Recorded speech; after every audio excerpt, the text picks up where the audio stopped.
Quels sont les meilleurs moyens de bien récupérer après le sport? Je suis Jonathan Tremblay, professeur en physiologie de l'exercice à l'École de kinésiologie et des sciences de l'activité physique à l'Université de Montréal. Il faut revenir aux choses fondamentales.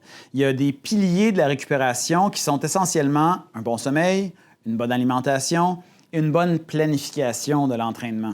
C'est-à-dire de s'assurer que les entraînements ne sont pas trop collés entre eux, qu'on a suffisamment de temps de récupération entre les entraînements et que ça soit couplé avec une bonne alimentation et un sommeil qui va nous permettre de récupérer aussi les tissus, le corps et récupérer aussi l'esprit pour pouvoir avoir la motivation de reproduire un même entraînement le lendemain ou le surlendemain. Donc, il y a des mythes entourant la récupération sur certains produits alimentaires, l'exposition à des bains de glace ou des bains chauds qui pourraient maximiser la récupération. Malheureusement, on n'a pas beaucoup d'évidence qui nous montrent que ces méthodes-là bénéficient de la récupération. Et même, il y a certaines évidences qui nous montrent que ça pourrait nuire aux adaptations.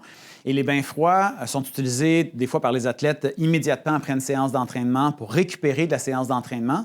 Malheureusement, le problème des bains froids, c'est qu'ils bloquent l'inflammation un petit peu, les signaux inflammatoires qui se produisent avec l'entraînement.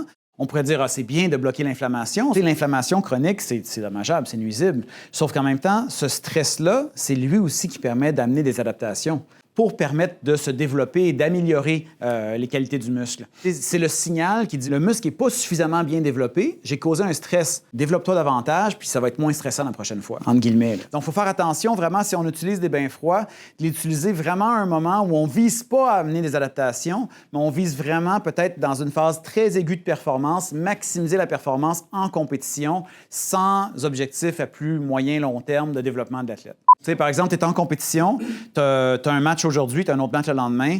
Là, tu t'en fous des adaptations. Là. Tu ne veux pas t'adapter, tu veux juste récupérer pour bien performer le lendemain. Fait que là, des fois, on va utiliser le bain froid juste pour réduire la douleur. Il y a quand même des bénéfices, mais les effets délétères à moyen long terme, ça, c'est ça qu'on veut pas.